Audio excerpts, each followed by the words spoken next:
And the equation of a curve passing through the origin, यानी 0 0 से pass हो रही है। Given that the slope of the tangent, slope of the tangent को हम लिख देते हैं dy by d x, to the curve at any point x y is equal to the, यानी स्लोप जो है वो किसके इक्वल है, equal to the sum of the coordinates. Coordinates क्या होते हैं हमारे, एक्स और वाई, यानी x कोमा वाई पॉइंट पे जो स्लोप है ना वो कोऑर्डिनेट्स के सम के इक्वल है। तो dy by d x is equal to x plus y, ये बन गई अपनी डिफरेंशियल इक्वेशन। ठीक है, अब हमें इसको सोल्व करना है। तो dy बाई डी एक्स और भाई ये प्लस वाई है, इस तरफ जाके minus y is equal to x हो गया। जब इसको आप कंपेयर करोगे dy by d x plus p y is equal to q से, तो p की वैल्यू आपको -1 दिखेगी, q की वैल्यू x दिख रही है। तो अब सबसे पहले इंटीग्रेटिंग फैक्टर निकालेंगे। इंटीग्रेटिंग फैक्टर होता है e की पावर इंटीग्रेशन p dx। तो e की पावर इंटीग्रेशन -1 dx, माइनस को बाहर लिया भाई, 1 का इंटीग्रेशन क्या हो जाता है x, तो e की पावर -x, ये अपना इंटीग्रेटिंग फैक्टर आ गया है। अब सॉल्यूशन लिखेंगे। सॉल्यूशन लिखा जाता है y into integrating factor equal to integration q into integrating factor. तो y इंटू इंटीग्रेटिंग फैक्टर की वैल्यू क्या है, e की power -x is equal to integration q क्या है भाई इधर अपना x, इंटू इंटीग्रेटिंग फैक्टर है e की power -x।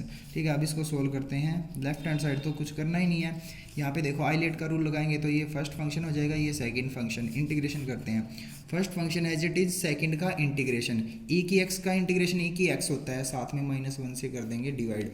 First function as it is, second का इंटीग्रेशन माइनस होल इंटीग्रेशन, पहले वाले का डेरिवेटिव x का डेरिवेटिव 1 इंटू सेकेंड का इंटीग्रेशन, e की x का इंटीग्रेशन होगा e की -x बाई -1 प्लस c। तो y इंटू ई की पावर -x, ये देखो माइनस को मैं आगे लिख रहा हूँ -x e की पावर -x, ये माइनस और ये माइनस प्लस बन जाएंगे, अंदर बचेगा e की पावर -x और e की पावर -x का फिर से इंटीग्रेशन e की power -x by -1 plus c हो जाएगा। अब देखो e की पावर -x से ये मल्टीप्लाई है ना, इधर जाके डिवाइड है, तो इसके नीचे भी आएगी, इसके नीचे भी आएगी और इसके नीचे भी आएगी। तो इसके नीचे आएगी तो कट जाएगी तो बचेगा -x, इसके नीचे आएगी तो भी कट जाएगी, बचेगा -1, देखो ये -1, और इसके नीचे आएगी तो c अपॉन e की पावर जो -x होगा, ऊपर जाके वो e की पावर +x बन जाएगी। अब देखो भाई, हमें एक कंडीशन दे रखी है कि जो कर्व है ना वो 0 0 से पास हो रही है, यानी ये वाला जो पॉइंट होगा ना ओरिजिन, वो कर्व के ऊपर होगा, मतलब कर्व की इक्वेशन को सेटिस्फाई करेगा। तो यहाँ पुट कर लेते हैं y0 और x0, c इंटू ई की पावर 0। तो 0 इज इक्वल टू 0 + 1 1 होता है, e की पावर 0 1 हो जाएगा। तो c की वैल्यू आपको मिल गई है -1, c की वैल्यू -1 वापस यहाँ पुट कर दो तो हमारी इक्वेशन बन जाएगी y is equal to -x -1, और c की वैल्यू क्या आई है -1, तो -e की पावर x।